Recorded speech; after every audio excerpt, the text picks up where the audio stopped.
बिस्मिल्लाहिर्रहमानिर्रहीम। अस्सलाम वालेकुम व्यूवर्स। एक सर्वे आया है, बड़ा खौफनाक सर्वे है, और जिन मीडिया के इदारों ने, जिन तंजीमों ने यह सर्वे किया है, उनके पीछे एक मखसूस लॉबी होती है, और ये मखसूस लॉबी इतनी ताकतवर होती है कि ये लोगों को इक़्तिदार में लाने और इक़्तिदार से निकालने में बड़ा रोल प्ले करती है। जी, आप समझ गए होंगे। मेरा इशारा जो है वो अमेरिकी सदर डोनाल्ड ट्रंप की तरफ है। उनके हवाले से 2-3 मुख्तलिफ इदारे हैं, जिसमें ABC न्यूज़ भी शामिल है, एप्सोस भी शामिल है, एक और इदारा है। उन्होंने एक सर्वे किया है और अब तैयारी की जा रही है उस सर्वे के मुताबिक, जिसमें कहा गया है कि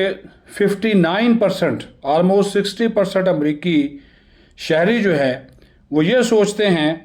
कि उनका ये ख्याल है कि अमरीकी सदर डोनाल्ड ट्रंप की जिस्मानी और ज़हनी हालत ठीक नहीं है, वो सदर के ओहदे पर रहने के काबिल नहीं हैं। मतलब ये है कहने का कि अमरीकी सदर डोनाल्ड ट्रंप जो है वो पागल हो चुके हैं, और एक पागल शख्स, मफलूकुल हाल शख्स और मफलूकुल दिमाग शख्स जो है वो सदर नहीं रह सकता। तो इस वजह से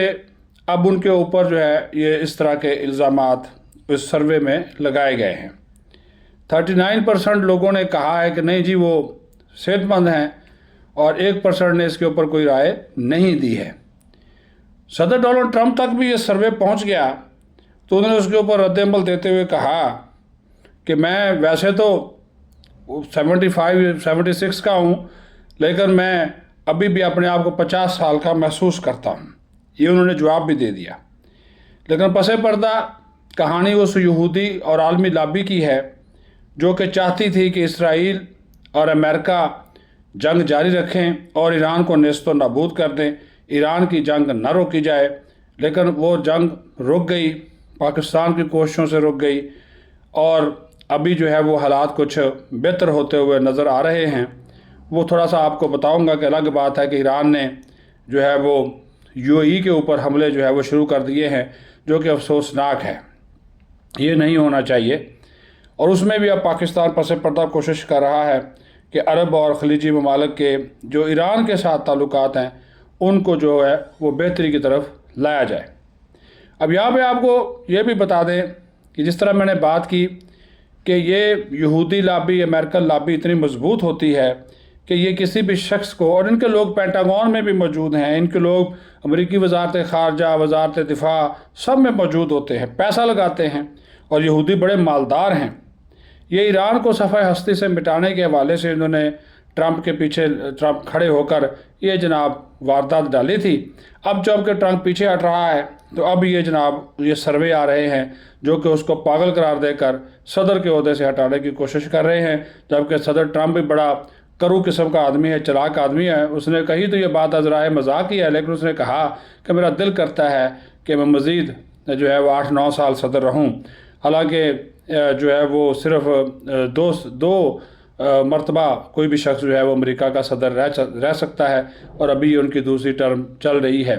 तो वो तो उसके लिए अगर इसको तब्दील करना है तो अमेरिकी आइन में तब्दीली जो है वो लाना पड़ेगी। बहरहाल ये सिलसिला चल रहा है। अभी मैंने आपको जिस तरह बताया कि ईरान ने कुछ मिज़ाइल हमले किए हैं, ड्रोन हमले किए हैं, और बैलिस्टिक मिज़ाइल भी फायर किए हैं UAE के तरफ। और UAE की जो फजीरा आयल के हवाले से फैसिलिटी है उसके ऊपर भी हमले किए हैं। और ईरान को तो इशू ये है कि UAE चूँकि OPEC से निकल चुका है, OPEC प्लस से भी निकल चुका है, तो लिहाजा अब वो फजीरा में जो अपनी बंदरगाह है आयल के हवाले से उसको इस्तेमाल कर रहा है, और वहाँ पे उसको जाने के लिए अपना हुर्मत से गुज़रने की ज़रूरत नहीं है, क्योंकि वो अब वो OPEC और OPEC प्लस का मेंबर नहीं रहा, और ईरान OPEC का मेंबर है। तो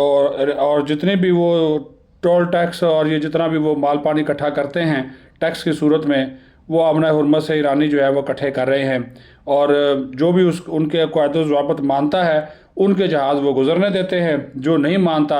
اس کو وہ روک لیتے ہیں یا واپس کر دیتے ہیں، اور اگر کوئی نہیں رکتا تو پھر یہ فائرنگ کے واقعات ہوتے ہیں۔ بہرحال بہت جو یو اے ای کی وزارت دفاع ہے، انہوں نے کہا کہ 4 میں سے تو 3 میزائل ہم نے تباہ کر دیے، ایک جو ہے وہ سمندر میں گرا ہے، اور یو اے ای میں اس وقت جو حالت ہے وہ انتہائی ایمرجنسی کی حالت ہے، اور یو اے ای کی وزارت دفاع اور وزارت داخلہ کی جانب سے لوگوں کو یہ ہدایات جاری کی گئی ہیں کہ وہ اپنے گھروں میں رہیں، گھروں سے نہ نکلیں، اور حفاظتی سائرن جو ہے وہ بچائے جا رہے ہیں کہ ڈرون آ سکتا ہے یا کوئی میزائل آ کر لگ سکتا ہے، تو لوگوں کو یہ بھی کہا جا رہا ہے۔ اب ایک اطلاعات یہ بھی ہیں کہ یو اے ای بعض اپنے ہم خیال ممالک کو ساتھ ملا کر ایران کے اوپر جوابی حملہ کرنا چاہتا ہے، جس کو روکنے کی کوششیں، سفارتی کوششیں کی جا رہی ہیں، اور یہ ایران کا اچھا اقدام نہیں ہے۔ سیدھی سی بات ہے، پاسداران انقلاب کو بھی سوچنا چاہیے۔ پاکستان کے وزیر خارجہ اسحاق ڈار نے بھی ان کے وزیر خارجہ عباس اراغچی سے اس معاملے کے اوپر بات کی ہے۔ سعودی عرب، کویت، قطر نے بھی ایرانی حملوں کی مذمت کی ہے، برطانیہ نے بھی کی ہے۔ تو ابھی ایک نیا محاذ کھل رہا ہے کہ آبنۂ ہرمز جو ہے وہ کھل گئی ہے، ٹھیک ہے، جہازوں کی آمد و رفت شروع ہو گئی ہے، لیکن ایرانی جو ہیں وہ کہہ رہے ہیں کہ جو ہمارے کنٹرول میں جو ایریا ہے وہاں پر جو جہاز آئیں گے، بحری جہاز، تو وہ پھر ہماری مرضی سے وہ آ جا سکتے ہیں، اس کے بغیر وہ آ جا نہیں سکتے۔ تو یہ ایک ایشو بنا ہوا ہے، مسئلہ بنا ہوا ہے، اس کے اوپر جو ہے وہ سوچ بچار کا سلسلہ جو ہے وہ جاری کہ اس کو کس طرح حل کیا جائے، کیونکہ یہ پھر نیا ایک کٹا کھل جائے گا، اور پھر تیل کی قیمتیں بڑھ جائیں گی، جو کہ پہلے ہی $100 سے فی بیرل وہ اوپر ہو چکی ہیں، اور پاکستان میں آپ کو پتہ ہے کہ اس وقت ڈیزل اور پیٹرول جو ہے وہ $400 فی لیٹر ہے، اور کہا جا رہا ہے کہ یہی صورتحال رہی تو آنے والے دنوں میں یہ مزید مہنگا جو ہے وہ ہو سکتا ہے، اور ہر جمعہ ہم پر باری اسی وجہ سے پڑتا ہے۔ تو بہرحال یہ آج کا میں نے اسی وجہ سے کہا تھا کہ لیٹسٹ ڈیولپمنٹس ہو رہی ہیں، پس پردہ سفارتی کوششیں بھی جاری ہیں، اور ایران کو بھی سمجھانے کی کوشش کی جا رہی ہے، کیونکہ جو ایرانی وزیر خارجہ ہے انہوں نے ایک ٹویٹ کیا، عباس اراغچی نے، انہوں نے کہا کہ ڈونلڈ ٹرمپ نے تو آبنائے ہرمز کے کھولنے کو آپریشن فریڈم کا نام دیا ہے، لیکن یہ آپریشن ڈیڈ لاک ہے۔ تو انہوں نے کہا کہ جب تک آبنائے ہرمز سے متعلق ہماری بات نہیں مانی جاتی، اس وقت تک جو ہے وہ ڈیڈ لاک جو ہے برقرار ہے۔ ایران یہ چاہتا ہے کہ عمان اور ایران مل کر جو ہے وہ آبنائے ہرمز کے ذریعے جو ٹریفک ہے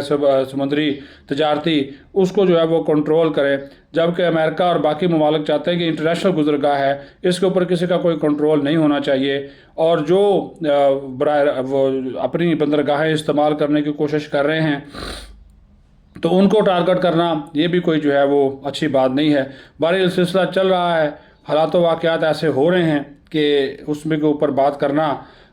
بھی بہت ضروری تھا کہ ابھی پاکستان چونکہ ثالث ہے ایران اور امریکہ کے درمیان، اور ہماری پوری کوشش ہے، ہمارے جو فیلڈ مارشل سید عاصم منیر ہیں وہ لگے ہوئے ہیں، پس پردہ ایرانی قیادت کے ساتھ، پاسداران انقلاب کے ساتھ کوئی مہربانی کریں اور اس طرح کے حالات پیدا نہ کریں کہ اس وقت عارضی جنگ بندی ہے، اس کو آپ آگے بڑھائیں اور ایران کے ساتھ، امریکہ کے ساتھ بیٹھیں اور معاملات کو حل کرنے کی کوشش جو ہے وہ کریں۔ تو پہلے بھی جو تجاویز کا تبادلہ ہوا تھا پاکستان کے ذریعے ہوا تھا، اب بھی پاکستان کے ذریعے ہو رہا ہے، تو امید ظاہر کی جا رہی ہے کہ صورتحال جو ہے وہ بہتری کی طرف جو ہے وہ جائے گی، اور ایران کو بھی چاہیے کہ جو خطے کے ممالک ہیں ان کی خود مختاری اور سالمیت کا جو احترام کرے، اور اس کشیدگی کو ہوا دینے سے جو ہے وہ باز رہے۔ پاکستان زندہ باد۔